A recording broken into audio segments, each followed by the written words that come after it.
Donald Trump this morning basically was like, I got the boss call from Israel. It's time to change trajectory. For the past 2 days, Donald Trump has been openly stating that Hamas is actually doing the best job. They're combating gangs. They're fighting the gangs. They're fighting the gangs, which was shocking, right? And if you remember, what did I keep saying? I kept telling you, eventually Israel is going to tell him, no, Mr. President, you're not supposed to say that. You're supposed to say that they're being violent so you can give us just cause for further incursions into Gaza, and you can give us the opportunity to continue bombing Gaza so we can keep going with the genocide. You're fucking up the bag for us. And as a matter of fact, that's precisely what happened. 2 days of news coverage talking about public executions, Hamas is barbaric, blah, blah, blah, all this shit. And Donald Trump this morning, after getting a boss call, turned around and said this: if Hamas continues to kill people in Gaza, which was not the deal, we will have no choice but to go in and kill them. Thank you for your attention to this matter.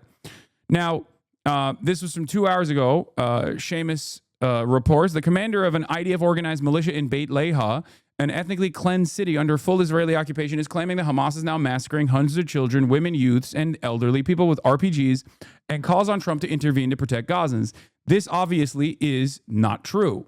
This is completely fucking made up. As I covered extensively, in an effort to kickstart the recovery and rebuilding process, the interior security, which is led by Hamas, has created a like field justice initiative where they are offering clemency to all collaborators with Israel as long as they have not harmed any of the Palestinians in the process. And those who have actually killed Palestinians in an effort to create chaos and stolen aid, in an effort to create chaos at the point of aid delivery, which many collaborators did do with weapons that they got from Israel, with protective cover that they got from Israel. Some of those collaborators were executed. Now, for the record, a lot of people look to that and immediately go, the horror. It's understandable. This is a barbaric practice. Except, as Trump had repeatedly mentioned, this is in the absence of having any sort of judicial process, considering that every single fucking ministry has been reduced to rubble in the Gaza Strip. This is a historic pattern that resistance groups have utilized. Not only that, but even countries that aren't being genocided, or countries that weren't under colonial occupation, like the United States of America, have the same capital punishment execution process for treason during World War II, for example. Right? So the notion that like this is unique to Hamas is very stupid. It's not. Okay? It's not. It's not unique to Hamas at all. Every single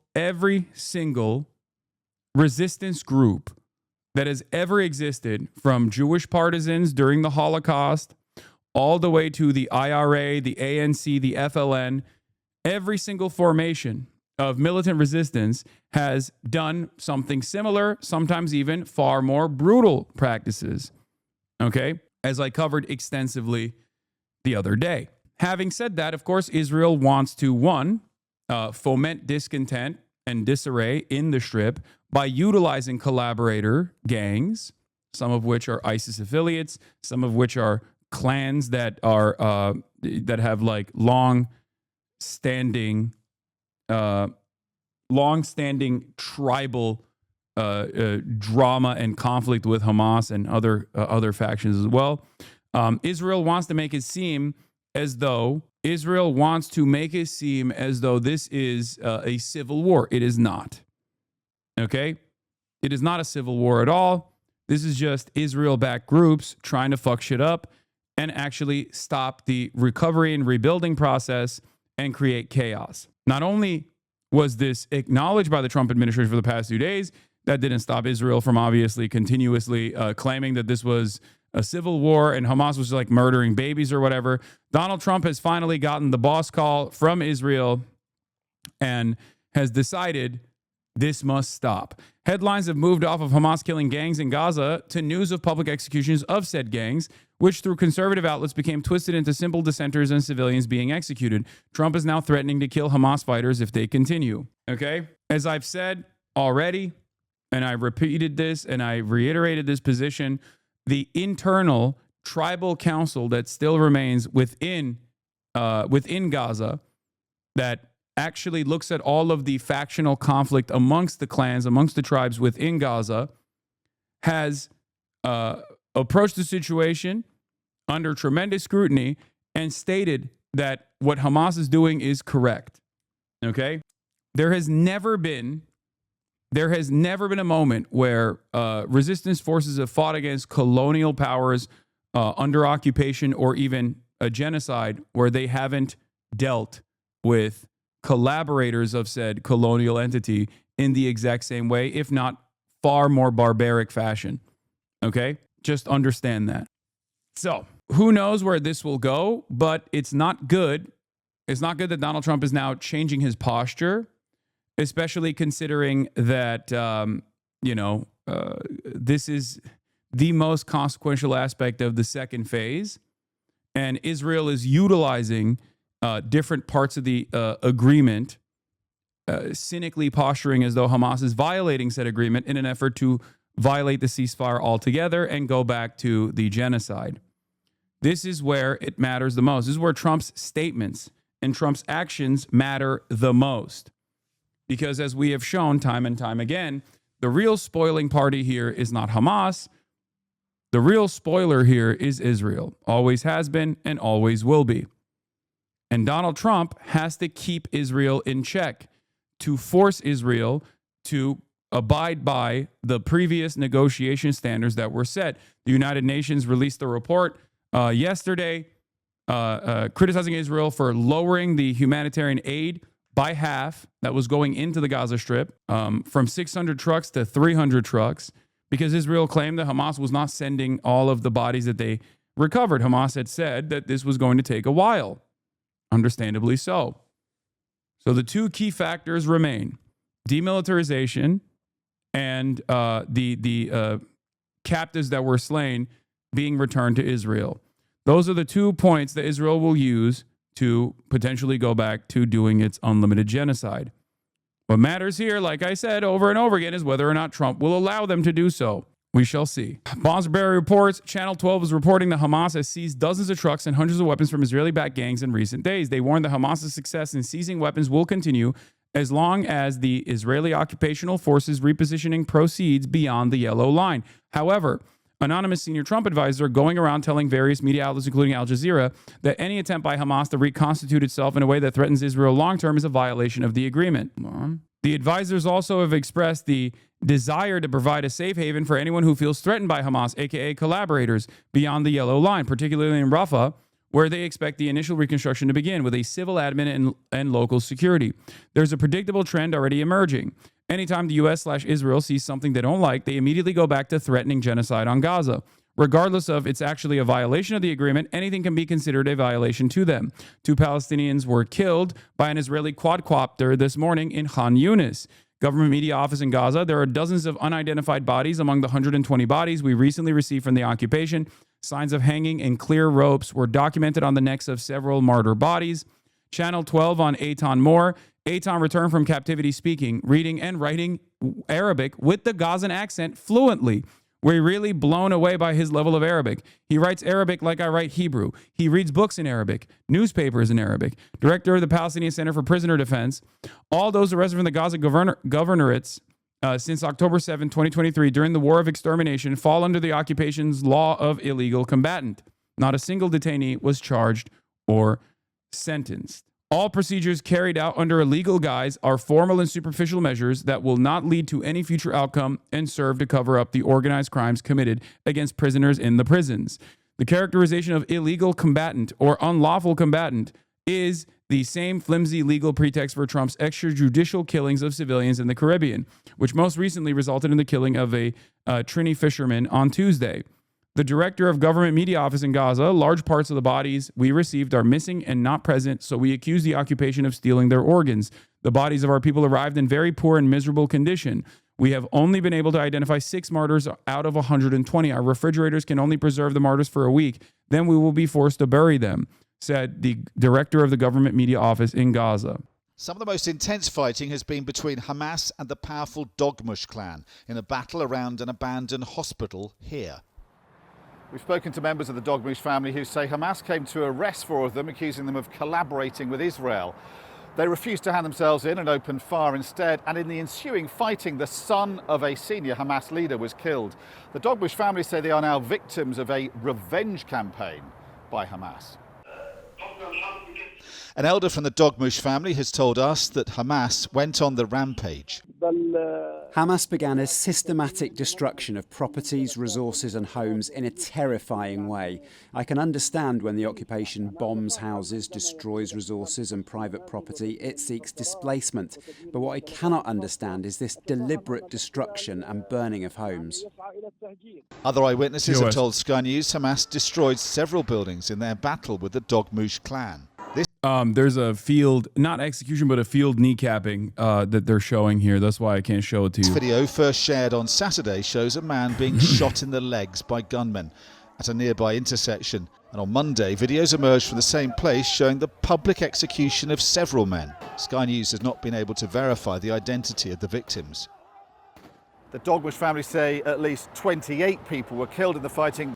Did the gang help Israel? From what I understand, and again, I'm piecing this together from the people that I talk to, both people that have recently escaped the Holocaust or people who are still in Gaza, that the factional disagreements between the Dogmush clan and Hamas and other tribes within the Gaza Strip extend far beyond this last iteration. Having said that, from what I understand, they have worked. Like the people that have been executed thus far were executed specifically because they were known collaborators who had actually, according to eyewitness testimony, engaged in violence against those who were trying to get aid.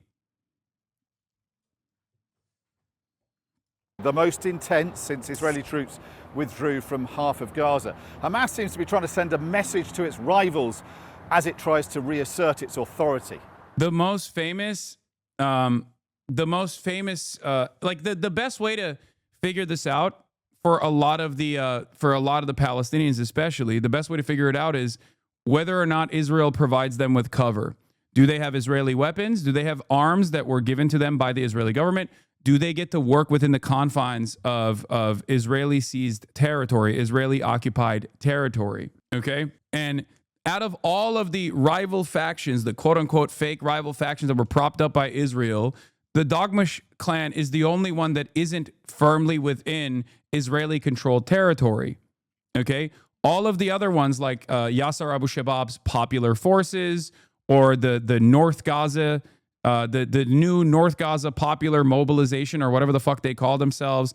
All of those guys are directly working with Israel. Everybody knows that they're directly working with Israel, and their base of operations is within the confines of Israeli occupied territory within the Gaza Strip that is a red zone, as in if you are Palestinian, there is constant 24/7 drone coverage over you, and they will kill you. If you're a Palestinian that goes beyond this, like this supposed yellow line that they have defined, which isn't like a literal boundary for the record, is just something that Israel has decided. If you're a Palestinian that walks past it or walks near that yellow line, Israel kills you. Israel has been killing people, as a matter of fact, during this supposed ceasefire, the so-called ceasefire process, and claiming that it is because Palestinians are passing beyond that yellow line that they have designed. So if you're a Palestinian male that is enemy combatant aged, and you are existing within this within the Israeli occupied territory, then it's pretty obvious that you're a fucking collaborator, right? It's pretty obvious that you are a collaborator, because otherwise Israel kills you. So there's a couple different groups that we know for a fact are collaborators, but the Dogmush clan is the only one that has like actual Palestinians within the clan within the clan itself that are existing within the confines of territory that Israel has left. But yes, there is evidence that they were collaborating. There is evidence that they were collaborating with the Israeli forces, or at least like stealing aid and even harming people. Another Palestinian we spoke to who witnessed the fighting told us people in the area do not want Hamas to take back control. سياسة الترهيب والنار رجعت 17 عاما إلى الخلف تقاتل وتدمر وترجع. Hamas rules through fear and fire. It has taken us back 17 years, killing, destroying and terrorizing the Palestinian people. The Palestinian people want elections, parliamentary and presidential, with international supervision inside Gaza so that we can finally have legitimate leadership. This is 100% absolutely correct, by the way. Like the Palestinian people that want elections and legislative and presidential with international supervision inside of Gaza, that's totally fair. I mean, that is true. That is 100% true. That is the goal. And it's one that I don't think Hamas would actually disagree with. It's just that in order for that to happen, Israel has to no longer occupy Gaza. Like, it's not, this is not like a controversial position. The controversial aspect of it is that like Hamas has ruled the Strip with an iron fist for 17 years and they don't want an election, like implying that they don't want to have any sort of legislative election, like real democracy to happen. That part is not correct. Hamas insists it is only enforcing law and order to prevent chaos in Gaza and is not settling old scores. The security forces are carrying out their lawful duty to impose order and prevent anarchy, holding offenders accountable. The occupation, for its part, has formed armed militias loyal to it. These militias are accused of high treason, the most severe. Public executions are not the way to go about this. I know, man. I agree. It's cool. I like that. I like that we can have this standard for ourselves here, and you know, that's what I think about the Jewish partisans that actually cremated capos within the concentration camps for working alongside the Nazis. I'm like, how dare you do that? That's what I said. You know, when people actually assassinated, when the ANC engaged in the practice of necklacing, the brutal practice of necklacing, where they put like collaborators with the white Afrikaners in the apartheid structure. They would take tires and put them around the necks of collaborators and light it on fire after dousing it with gasoline. I was like, yeah, it's really fucked up. Maybe the apartheid should continue. Yeah, it's obviously field justice is inappropriate. It makes sense. I am an advocate against capital punishment in the United States of America. But obviously the circumstances are a little different in Gaza right now, don't you know? Don't you feel like there is no semblance of a real judicial process here in this moment, considering that the genocide has been put on pause for only, 72 hours thus far?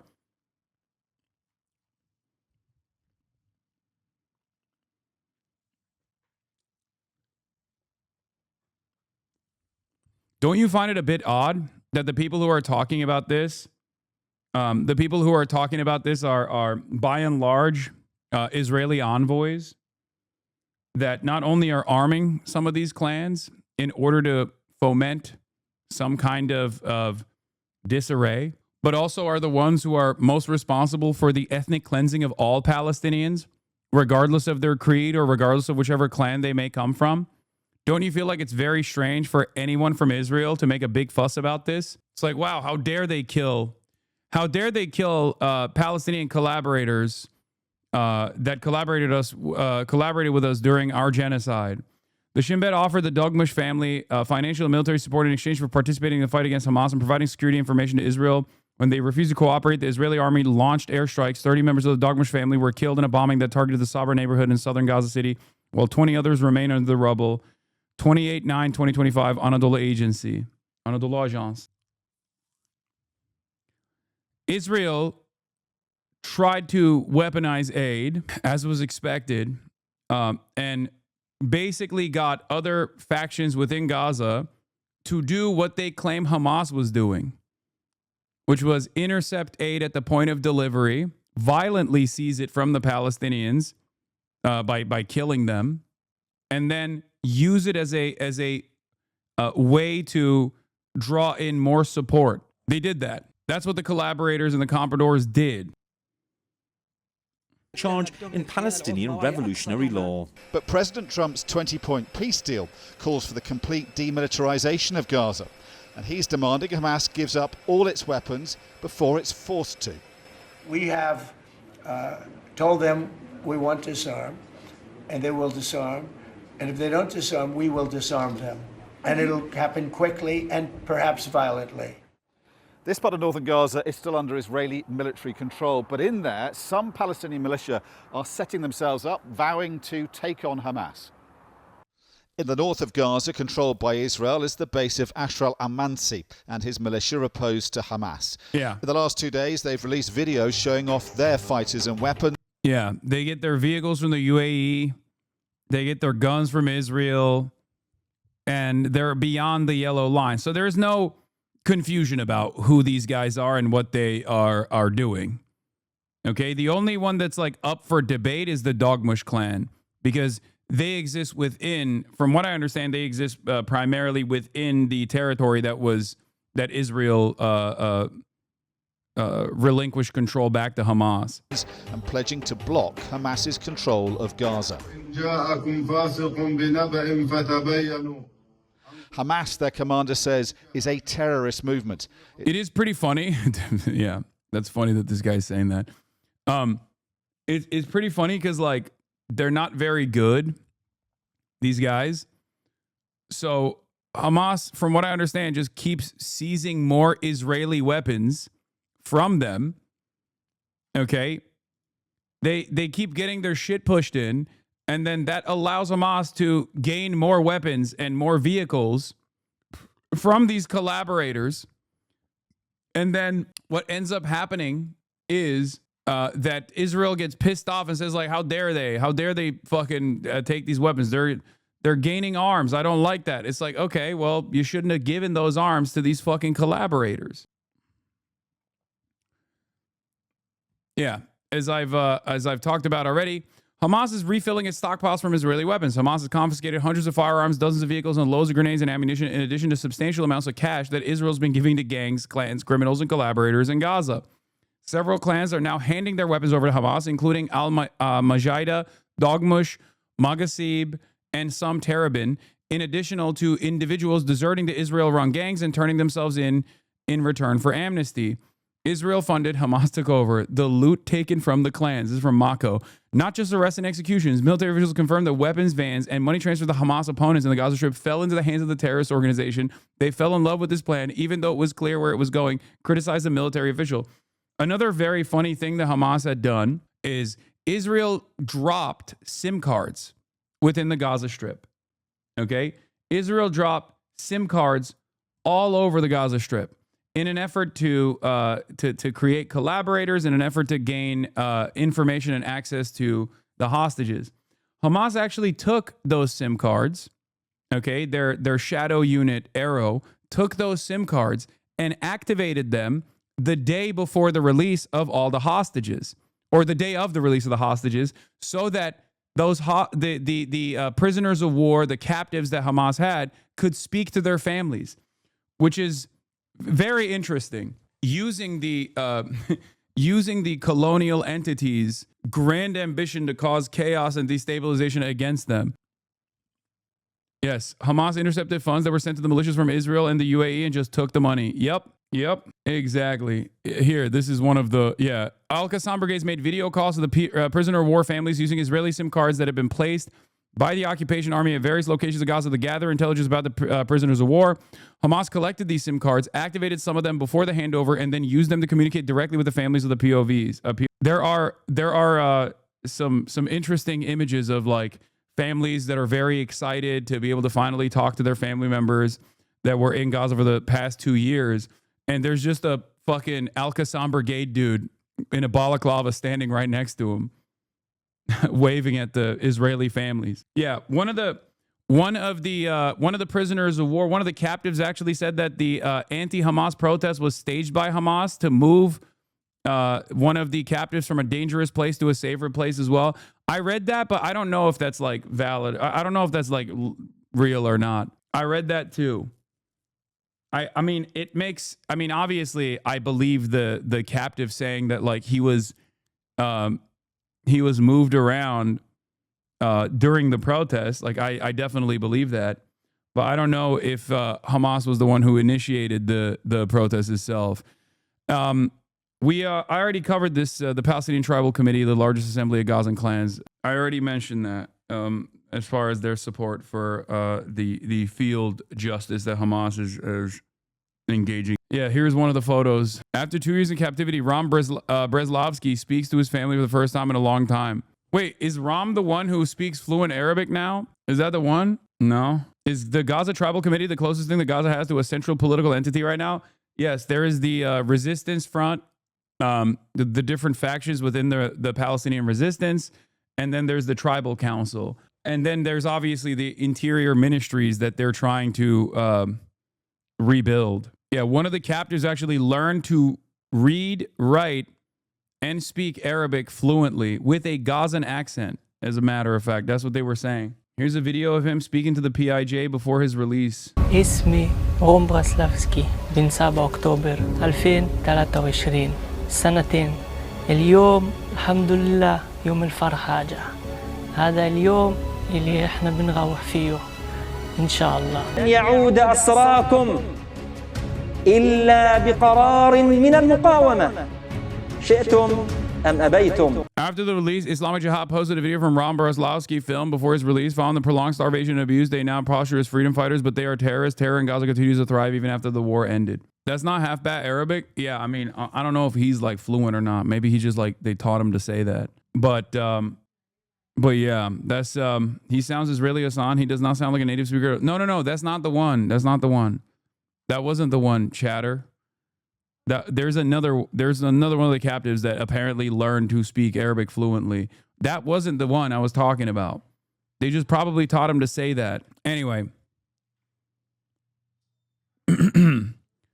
Trump's advisors have said there will be no reconstruction areas where Hamas still controls. We already covered that.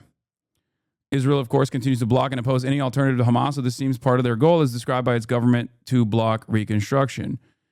Barak Ravid reports, despite the fact that Hamas has not yet handed over all the bodies of the kidnapped deceased, the U.S. administration is interested in moving forward to the second stage of the deal and beginning the rehabilitation of Rafah. The details in my article.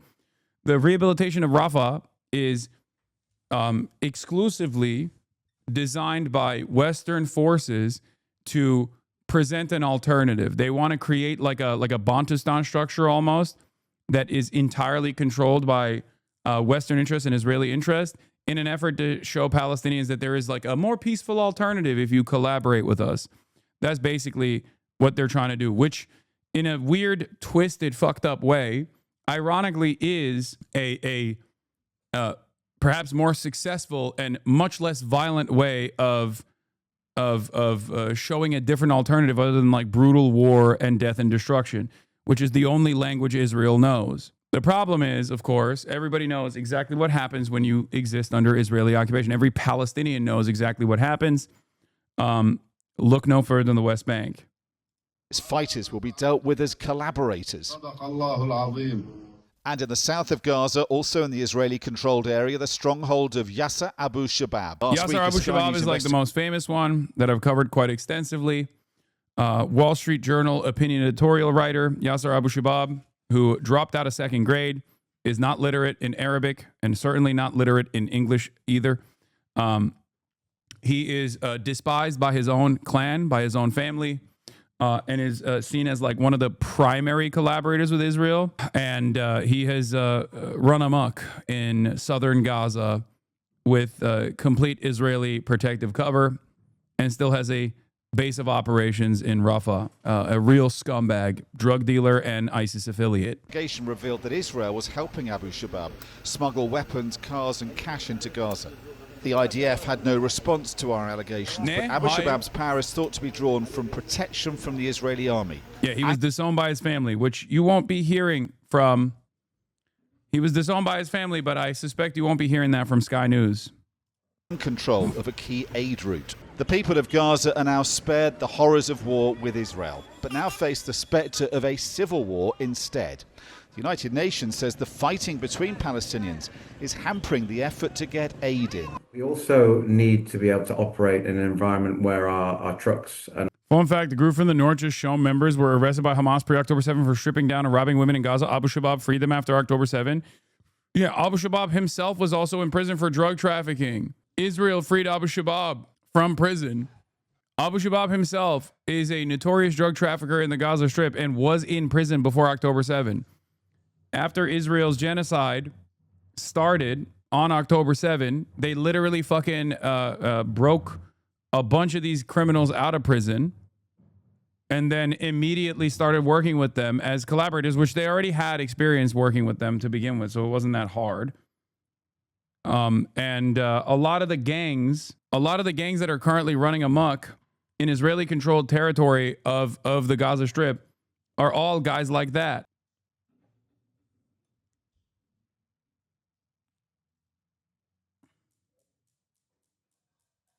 our staff and our teams are not at risk from fighting and not at risk from looting from armed elements as well.